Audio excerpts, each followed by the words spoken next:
तो साथियों नमस्कार और स्वागत है आप सभी का हमारे YouTube चैनल स्टडी सर्किल में। और इस वीडियो में हम बात कर रहे हैं 72वें बीपीएससी प्रीलिम्स एग्जाम 2026 के लिए बीपीएससी के पीछे वर्ष में पूछे गए सामान्य विज्ञान के प्रश्न पत्र आधारित। और ये सेट नंबर 2 है और इसमें हमने 66वें बीपीएससी में जो प्रश्न पूछे गए थे उनको कवर किया है। देखें जो पहला प्रश्न है कि दूध किसका घटिया स्रोत है? Calcium, protein, vitamin C, carbohydrate या इनमें से कोई नहीं या फिर एक से अधिक।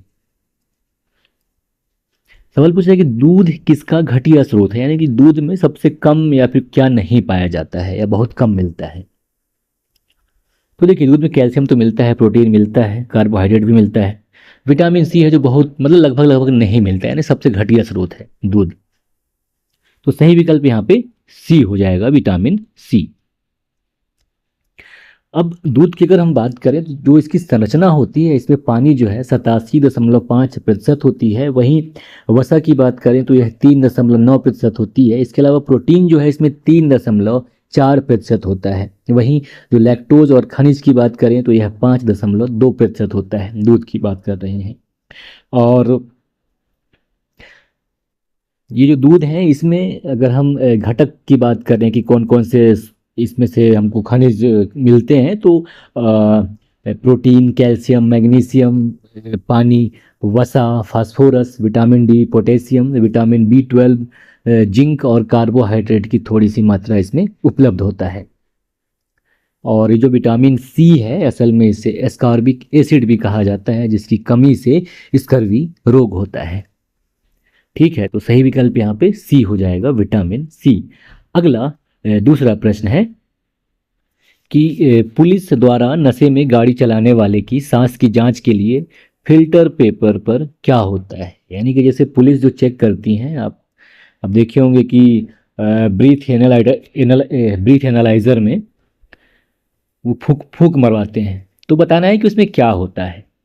पोटेशियम डाइक्रोमेट, सल्फ्यूरिक अम्ल, पोटेशियम परमैंगनेट, सल्फ्यूरिक अम्ल, सिल्वर नाइट्रेट लेपित सिलिका जेल, हल्दी या फिर इनमें से कोई नहीं या फिर एक से अधिक। तो ये जो ब्रेथ एनालाइजर होता है इसमें फूकता है तो उसमें मतलब अगर वो आदमी दारू पिए होता है, अगर वो अल्कोहल का सेवन किए होता है तो क्या होता है, पोटेशियम डाइक्रोमेट सल्फ्यूरिक अम्ल से प्रतिक्रिया कर लेता है। और जो रासायनिक प्रतिक्रिया होता है उसके बाद क्या है, जो घोल या फिल्टर होता है उसका रंग जो कि नारंगी होता है वह हरा रंग में बदल जाता है। तो असल में इस पे पोटेशियम डाइक्रोमेट सल्फ्यूरिक अम्ल का लेप होता है या फिर ये पाया जाता है। तो सही विकल्प ए हो जाएगा। अगला तीसरा प्रश्न है कि ग्लूकोज को किस एंजाइम द्वारा एथिल अल्कोहल में बदल दिया जाता है? माल्टेज, इन्वर्टेज, जाइमेज या डायस्टेज या इनमें से कोई नहीं या फिर एक से अधिक। तो ग्लूकोज यानी कि C6H12O6 इसे अल्कोहल में बदलने की प्रक्रिया जो है फर्मेंटेशन या किण्वन कहलाती है और यह जाइमेज एंजाइम की उपस्थिति में होता है। तो इसमें क्या होता है कि अगर एक ग्लूकोज के अणु टूटने से एथिल अल्कोहल के 2 अणु बनते हैं और 2 कार्बन डाइऑक्साइड मुक्त होते हैं।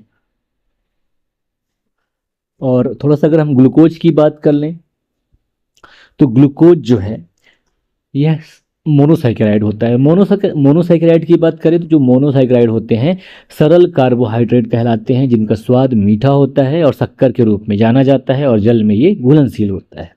वहीं ये जो ग्लूकोज है इसे dextrose, corn sugar, blood sugar, grape sugar आदि के अन्य नामों से भी जाना जाता है। इसके अलावा प्रकाश संश्लेषण के समय पौधों के द्वारा इसका निर्माण किया जाता है और जीव में इसका उपयोग ऊर्जा स्रोत के रूप में किया जाता है। और रक्त में ग्लूकोज को रक्त शर्करा या ब्लड शुगर के नाम से जाना जाता है। तो ये जो एंजाइम है वो जाइमेज है। तो जाइमेज एक ऐसा एंजाइम होता है जो कि एथेनॉल और कार्बन डाइऑक्साइड में शर्करा के किण्वन को उत्प्रेरित करता है। यानी कि जाइमेज जो है ग्लूकोज से ग्लूकोज को एथेनॉल और कार्बन डाइऑक्साइड में विभाजित या विखंडित कर देता है। तो सही विकल्प यहाँ पे सी हो जाएगा। अगला चौथा प्रश्न है कि चूने का पानी किसके द्वारा दूधिया हो जाता है? Carbon monoxide, carbon dioxide, oxygen, ozone, या फिर इनमें से एक से अधिक या कोई नहीं।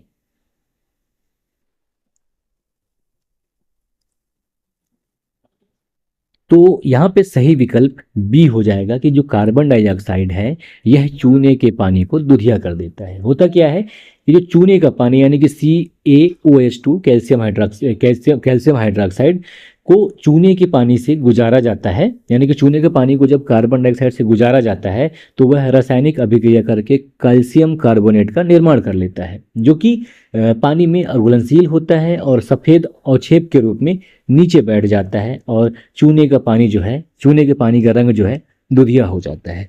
अब देखिए मतलब रसायन विज्ञान का एक सामान्य सिद्धांत है कि समान समान को घोलता है, यानी कि जो ध्रुवीय विलायक हैं वो ध्रुवीय विलेय पदार्थ को घोलने का काम करेंगे, जबकि जो अध्रुवीय विलायक हैं वो अध्रुवीय पदार्थों को जोड़ने का काम करेंगे।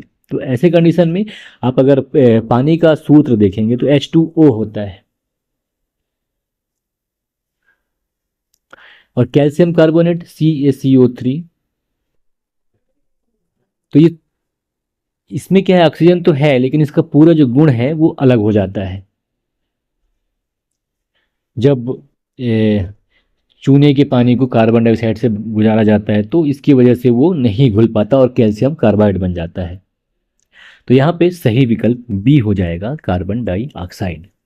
और अगला 5वां प्रश्न है कि पेट्रोल तथा डीजल के अधूरे जलने से उत्पन्न होती है, यानी कि इनके अपूर्ण दहन से क्या उत्पन्न होता है। Nitric oxide, nitrogen dioxide, carbon dioxide, carbon monoxide, या फिर इनमें से कोई नहीं या फिर एक से अधिक। सही विकल्प यहाँ पे डी हो जाएगा कि पेट्रोल और डीजल के अधूरे या अपूर्ण दहन से या जलने से कार्बन मोनोऑक्साइड उत्पन्न होती है, और यह प्रक्रिया तब होता है जब ईंधन को जलने के लिए पर्याप्त मात्रा में ऑक्सीजन नहीं मिल पाती है और कार्बन डाइऑक्साइड की जगह कार्बन मोनोऑक्साइड बनता है। तो सही विकल्प यहाँ पे डी हो जाएगा।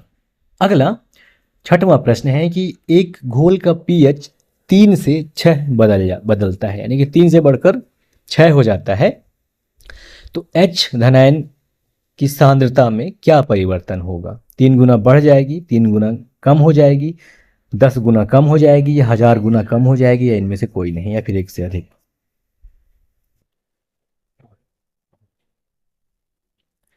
तो यहाँ पे सही विकल्प डी हो जाएगा कि यह 1000 गुना कम हो जाएगी H धनायन की सांद्रता। अब इसके लिए क्या है, फार्मूला है कि pH equal to -log H+, यानी कि H धनायन बराबर 10 की घात में जो pH मान दिया हुआ है वो माइनस में रहेगा। तो अब यहाँ पे क्या है, अगर जैसे H धनायन की बात करें तो एक क्या दिया हुआ है 10 की घात में -3, और दूसरा है 10 की घात में 6, क्योंकि -6 बढ़ गया है। तो इसका फार्मूला है कि दोनों का अंतर निकालना। तो 10 की घात में -3 बटे 10 की घात में -6। तो अब जो 10 की घात में -6 है जब वो ऊपर जाएगा तो 10 की घात में -3 -6 यानी -6 हो जाएगा, तो -3 + 6, तो 10 की घात में 3, तो 3 शून्य बढ़ जाएंगे 1000। तो अब जो है ऐसे कंडीशन में H धनायन की सांद्रता जो है वह 1000 गुना कम हो जाएगी। ठीक है, तो सही विकल्प यहाँ पे डी हो जाएगा, 1000 गुना कम हो जाएगी। और 7वां प्रश्न है कि रेत और नेफ्थलीन के मिश्रण को किसके द्वारा अलग किया जा सकता है। ऊर्ध्वपातन, सब्लिमेशन, आसवन, क्रोमेटोग्राफी, आंशिक आसवन, या इनमें से कोई नहीं या फिर एक से अधिक। तो ये जो रेत और नेफ्थलीन होता है इसके जो मिश्रण है इसको ऊर्ध्वपातन के द्वारा अलग किया जाता है ना। इसमें क्या है कि जब इसको गर्म किया जाता है तो जो नेफ्थलान है वो गैस बन के बाहर निकल जाती है और रेत बचा रह जाता है। तो सही विकल्प यहाँ पे ए हो जाएगा, ऊर्ध्वपातन, है ना। अगला 8वां प्रश्न है कि बेंजीन में सिग्मा और पाई बंध की संख्या कितनी होती है। 3 3 3 6 12 3 12 6, या इनमें से कोई नहीं है फिर एक से अधिक। तो बेंजीन की संरचना अगर हम देखें तो कुछ इस प्रकार से है। यह एरोनॉटिक मतलब चक्री संरचना है बेंजीन। इसका जो रासायनिक सूत्र है C6H6 है। तो इसमें जो रिंग बना हुआ है उसके चारों, उसके छयों तरफ जो है कार्बन के 6 अणु लगे हैं और कार्बन से एक एक हाइड्रोजन जुड़ा हुआ है। अब देखेंगे अंदर जो 3 ठो बॉन्ड बने हुए हैं, 1 2 3, ये जो चक्र के रूप में बने हैं। तो यहाँ पे ये क्या है, पाई बंद हो गया है। तो और थोड़ा सा सिग्मा और पाई बंद की बात करें तो पाई बंद जो होता है ये सहसंयोजक बंद होता है, जो दोहरा बंद या तिहरा बंद के रूप में होता है। और ये बंद जो है परमाणुओं के पी कक्षकों के अतिव्यापन से बनता है। जबकि सिग्मा बंद की अगर हम बात करें तो सिग्मा बंद है, इस जो सिंगल बॉन्ड होता है उसे सिग्मा बंद कहा जाता है और यह सबसे मजबूत बांध, मतलब सबसे मजबूत बंध माना जाता है। तो इसमें अगर हम सिंगल बंध देखें तो कार्बन के 6 बंध सिंगल हैं, वहीं हाइड्रोजन के 6 बंध सिंगल हैं, तो 12 बंध हो गए। और डबल बंध या पाई बंध की बात करें तो कार्बन के जो अंदर आप 3 रिंग देख रहे हैं तो उनके यानी कार्बन के 3 जो हैं पाई बंद है। तो यहाँ पे सही विकल्प हो जाएगा 12 3, यानी कि सिग्मा बंध 12 है, वहीं पाई बंध 3 है ना। ये चक्र देख के आपको समझ में आ गया होगा। तो सही विकल्प सी हो गया, है ना। और अगला 9वां प्रश्न है कि यूरिया में उपस्थित होने वाले तत्व क्या हैं। अब विकल्प है CHO, CNO, CHN, CHNO, या फिर इनमें से कोई नहीं, या फिर एक से अधिक। तो असल में यूरिया की फार्मूला की अगर हम बात करें तो क्या है वो CONH2 का होल स्क्वायर 2, यानी कि CH4N2O जिसका रासायनिक सूत्र है। तो यूरिया को कार्बामाइड भी कहा जाता है। तो आप पाएंगे कि यूरिया में कार्बन, ऑक्सीजन, हाइड्रोजन और नाइट्रोजन भी उपस्थित है। तो सही विकल्प यहाँ पे डी हो जाएगा, CHNO। और अगला 10वां प्रश्न कि निम्न में से कौन सा उष्मा का सबसे अधिक सुचालक है। तांबा, सीसा, सॉरी सबसे अधिक कुचालक है। तांबा, सीसा, पारा, जस्ता, या इनमें से कोई नहीं, या फिर एक से अधिक। तो जो विकल्प दिए हैं इनमें उष्मा का सबसे अधिक कुचालक जो है वह सीसा या लेड है। तो सही विकल्प बी हो जाएगा। अगला 11वां प्रश्न है कि विटामिन जो रक्त के थक्का बनाने में प्रभावी होता है कौन है। Vitamin A, vitamin B, vitamin D, vitamin K, या इनमें से कोई नहीं। तो सही विकल्प यहाँ पे डी हो जाएगा कि विटामिन के जो है यह रक्त के थक्का बनाने में प्रभावी होता है। और अगला 12वां प्रश्न कि महिला सेक्स हार्मोन कौन है। एस्ट्रोजन, एंड्रोजन, इंसुलिन, या ऑक्सीटोसिन, या इनमें से कोई नहीं, या फिर एक से अधिक।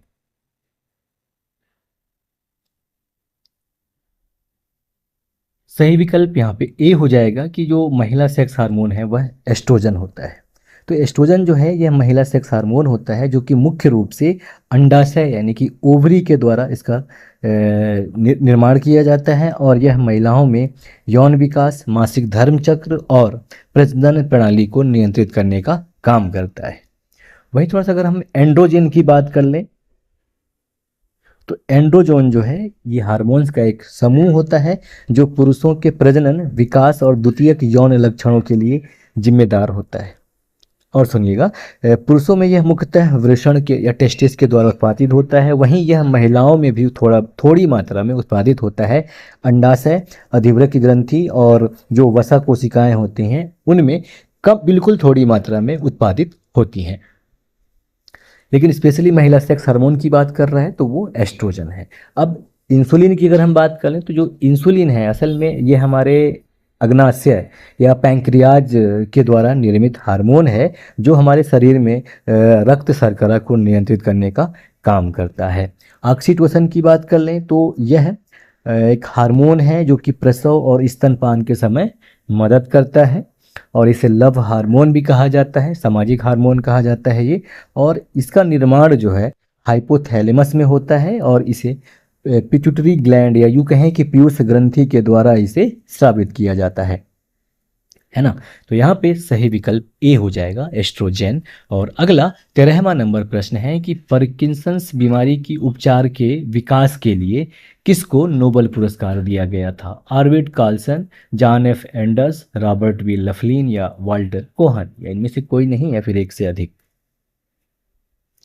तो पार्किंसन बीमारी के उपचार के लिए वर्ष 2000 का जो मेडिसिन में नोबेल पुरस्कार था वो आर्विड कार्लसन को प्रदान किया गया था, और ये स्वीडिश वैज्ञानिक थे। तो सही विकल्प ए हो जाएगा, आर्विड कार्लसन।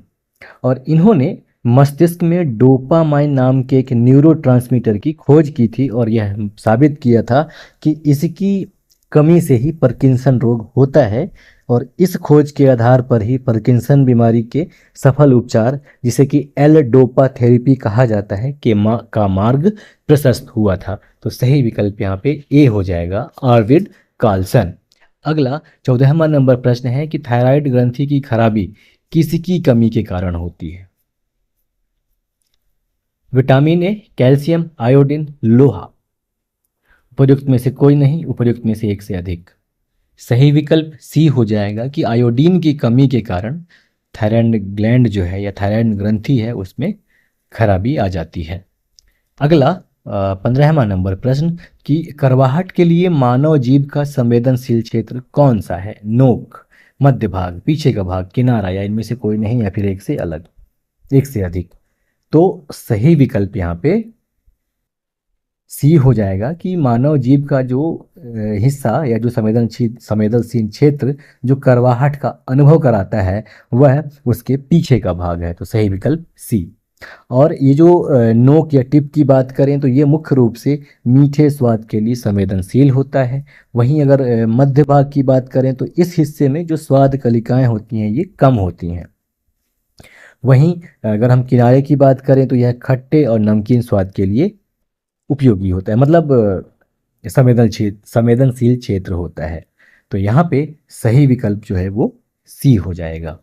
अगला 16वां नंबर प्रश्न कि अदरक तना है जड़ नहीं, क्योंकि यह खाद्य सामग्री को संग्रहित करता है, इसमें नोड और इंटरनोड होते हैं, यह मिट्टी में क्षैतिज रूप से बढ़ता है, इसमें क्लोरोफिल की कमी है, या इनमें से कोई नहीं या फिर एक से अधिक।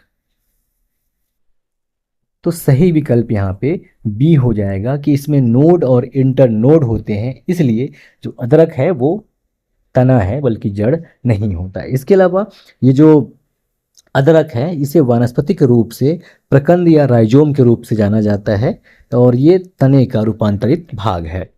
ठीक है, तो सही विकल्प यहाँ पे बी हो जाएगा कि इसमें नोड और नोड होते हैं, इसलिए यह तना है।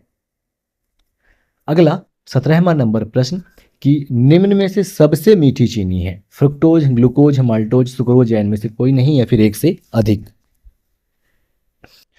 तो सही विकल्प यहाँ पे ए हो जाएगा कि जो फ्रुक्टोज है यह सबसे मीठी चीनी है, और यह प्राकृतिक रूप से पाए जाने वाले सभी कार्बोहाइड्रेट्स में सबसे मीठा होता है, और इसे फ्रूट शुगर भी कहा जाता है। तो सही विकल्प यहाँ पे ए हो जाएगा। अगला प्रश्न नंबर 18 कि निम्न में से कौन सा एक सच्चा फल नहीं है? सेब, अंगूर, खजूर, आलू बुखारा, या इनमें से कोई नहीं। तो सच्चा फल की अगर हम बात करें तो ये क्या है कि हमेशा फूल के अंडाशय से बनता है, यानी कि इनमें फर्टिलाइजेशन होता है, उसके बाद जो फल है उसका निर्माण ओवरी या अंडाशय से होता है। जबकि जो असत्य फल होते हैं इनका विकास जो है अंडाशय के अलावा अन्य हिस्सों से, जैसा कि थैलेमस से, जिसे पुष्पासन कहा जाता है, वहाँ से भी हो जाता है। तो इनमें जो सच्चा फल नहीं है वो सेब है, क्योंकि इसका विकास भी मतलब सेब का विकास अंडाशय से न होकर पुष्पासन से होता है। तो सही विकल्प ए हो गया, सेब। अगला 19वां नंबर प्रश्न है कि फलियां अत्यधिक पौष्टिक होती हैं क्योंकि उनमें प्रचुर मात्रा में होता है या होती हैं चर्बी, वसा, प्रोटीन, तेल, स्टार्च, या इनमें से कोई नहीं या फिर एक से अधिक। तो फलियां, ये लेग्यूमिनेसी कुल की बात चल रही है, तो ये अत्यधिक पौष्टिक होती हैं क्योंकि इनकी प्रचुर मात्रा में क्या पाया जाता है? तो सही विकल्प यहाँ पे बी हो जाएगा कि इनमें प्रोटीन पाया जाता है, जिसकी वजह से ये अत्यधिक पौष्टिक होती हैं। सही विकल्प बी। अगला 20वां नंबर प्रश्न कि लौंग एक मसाला पौधे के किस भाग से प्राप्त होता है? तो फल, तना, जड़, फूल की कली। तो सही विकल्प यहाँ पे डी हो जाएगा कि यह फूल की कली होता है। जो जो लौंग होता है यह मितारसी या मिर्टल कुल के अंदर आता है और इस कुल में अमरूद आता है, औक आता है और ऑल स्पाइस और नीलगिरी के वृक्ष भी शामिल हैं जो लौंग के पेड़ कुल में आते हैं। इसका नाम है मितारसी या मिर्टल। तो सही विकल्प डी फूल की कली। अगला 21वां नंबर प्रश्न है कि मांसपेशियों में दर्द के उपचार में उपयोग किए जाने वाला विकिरण है इंफ्रारेड, माइक्रोवेव, यूवी, एक्सरे या इनमें से कोई नहीं या फिर एक से अधिक। सही विकल्प ए हो जाएगा इंफ्रारेड या अवरक्त किरणें जो हैं ये मांसपेशियों में दर्द के उपचार के लिए इनका उपयोग किया जाता है। और इससे क्या है कि ये जो इंफ्रारेड किरणें होती हैं इनमें गर्मी पैदा करने का गुण होता है, साथ ही साथ ये त्वचा के अंदर प्रवेश करके मांसपेशियों को आराम देती हैं। इसके अलावा यह रक्त संचार को बढ़ाकर दर्द कम करने में मदद करती हैं। तो सही विकल्प यहाँ पे ए हो जाएगा इंफ्रारेड। अगला 22वां नंबर प्रश्न है कि दो समानांतर प्रतिरोध वाले सर्किट का कुल प्रतिरोध 1.403 किलो ओम है। यदि एक प्रतिरोधक का मान 2.0 किलो ओम है तो दूसरे प्रतिरोधक का मान क्या होगा? 1.403 kilo ohm, 2.0 kilo ohm, 3.403 kilo ohm और डी है कि 4.70 किलो ओम और ई है कि इनमें से कोई नहीं। तो सवाल ये पूछ रहा है कि जो दो समानांतर प्रतिरोध यानी कि पैरेलल प्रतिरोध का जो सर्किट है उसका कुल प्रतिरोध जो है यानी जब दोनों मिलती हैं तो इनका प्रतिरोध जो है 1.403 किलो ओम हो जाता है। जबकि एक के प्रतिरोधक का मान जो है 2 किलो ओम है तो दूसरे का क्या होगा? अब इसके लिए ना समानांतर परिपथ या पैरेलल सर्किट में जो कुल प्रतिरोध का सूत्र है उसे 1/R टोटल के नाम से दिखाया जाता है। तो इसमें क्या है कि 1/R टोटल बराबर 1/R1 प्लस एक्स यानी कि R1 R2 3 जो भी हो जहाँ तक हो वो। तो इस फार्मूले में अगर हम रखेंगे कि 1/R टोटल बराबर तो 1.403 बराबर 1/2.0 धन 1/R2। तो अब क्या है इसको अगर हम फार्मूला में सेट करें तो पाएंगे कि 1/R2 equal to 1/1 minus 403 minus 1/2 तो ऐसा करने पर जो हमको प्राप्त होता है वो होता है 0.2127 ये 1 के बटे में प्राप्त होता है। तो वो जो 1/02127 जो है इसे अगर हम पूर्ण अंकों में लिखते हैं तो यह 4.70 के बराबर हो जाता है। तो सही विकल्प यहाँ पे डी हो जाएगा 4.70 किलो ओम। जो दूसरा प्रतिरोधक है उसका मान 4.70 किलो ओम होगा। तो सही विकल्प यहाँ पे डी हो जाता है। अगला 23वां नंबर प्रश्न। तो प्रश्न 23 है कि गर्म करने पर एक अर्धचालक का प्रतिरोध बढ़ता है, घटता है, वही रहता है, पहले बढ़ता है फिर घटता है या फिर इनमें से एक से अधिक। तो अब देखिए क्या है, जब गर्म करने पर अर्धचालक का जो चालकता है वो बढ़ जाता है। तो जब चालकता बढ़ेगा तो इसका मतलब ये हुआ जो उसका प्रतिरोध है वो घट जा रहा है। तो सही विकल्प यहाँ पे बी हो जाएगा कि गर्म करने पर एक अर्धचालक का प्रतिरोध घट जाता है। और इसका कारण ये है कि तापमान बढ़ा दिए जाने पर जो ऊष्मीय ऊर्जा उत्पन्न होता है उसकी वजह से अर्धचालक में जो सहसंयोजक बंध मौजूद होता है वो टूटने लगता है। इसके टूटने से बड़ी मात्रा में इलेक्ट्रॉन जो है मुक्त होते हैं जिससे विद्युत प्रवाह के लिए आवेश जो है ये आवेश वाहकों की उपलब्धता बढ़ जाती है और उनकी चालकता बढ़ जाती है। तो जब चालकता बढ़ गई है तो उनकी जो प्रतिरोध है वो घट जाएगा, कम हो जाएगा। तो सही विकल्प बी हो जाएगा, घटता है। अगला 24वां नंबर प्रश्न है कि फैराडे स्थिरांक क्या है। इलेक्ट्रोलाइट की मात्रा पर निर्भर करता है, इलेक्ट्रोलाइट में पारित विद्युत धारा पर निर्भर करता है, विलायक के आयतन पर निर्भर करता है जिसमें इलेक्ट्रोलाइट घोला गया है, डी कि सार्वभौमिक स्थिरांक है, या फिर ई कि इनमें से कोई नहीं। तो जो फैराडे स्थिरांक है यह सार्वभौमिक स्थिरांक है, तो सही विकल्प यहाँ पे डी हो जाएगा। अगला 25वां नंबर प्रश्न है कि प्रकाश वर्ष किसकी इकाई है। समय की, गति की, दूरी की, प्रकाश की तीव्रता की, या इनमें से कोई नहीं। तो ये जो प्रकाश वर्ष है यह दूरी की इकाई है, क्योंकि प्रकाश वर्ष से दूरी को नापा जाता है, तो सही विकल्प सी हो जाएगा। अगला 26वां नंबर प्रश्न है। 26 नंबर प्रश्न है कि जब प्रकाश एक माध्यम से दूसरे माध्यम में जाता है तो निम्न में से कौन सी यक्षा नहीं बदलता या बदलती है। वेग, गति, तरंगदैर्घ्य, आवृत्ति, अपवर्तनांक, या इनमें से कोई नहीं, या फिर एक से अधिक।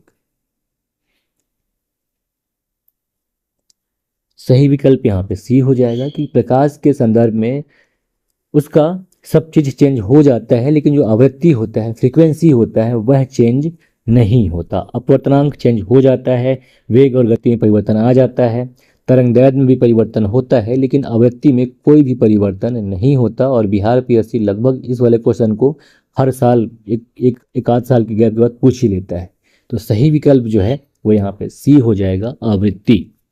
अगला 27वां नंबर प्रश्न है कि जब प्रकाश एक माध्यम से पहला आदमी जिसने चांद पर अपना पैर रखा था कौन था। लियोनो, Neil Armstrong, Michael Collins, James Van Allen, या इनमें से कोई नहीं, या एक से अधिक।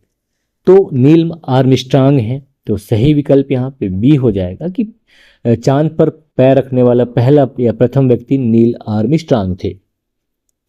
अगला 28वां नंबर प्रश्न कि प्लूटोनियम न्यूक्लाइड 94 PU 242 के नाभिक में न्यूट्रॉनों की संख्या कितनी होती है। तो ये जो लिखा है 94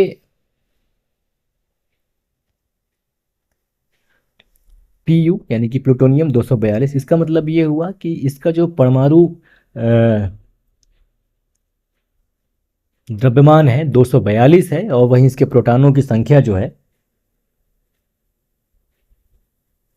वह 94 है। तो अपने को इसको न्यूट्रॉनों की संख्या निकालनी है, तो न्यूट्रॉनों की संख्या बराबर होता है द्रव्यमान संख्या माइनस प्रोटॉन। तो द्रव्यमान संख्या जो इसकी 242 है, 242 में हम 94 को घटा देंगे तो हमको प्राप्त होगा 148। तो सही विकल्प यहाँ पे बी हो जाएगा।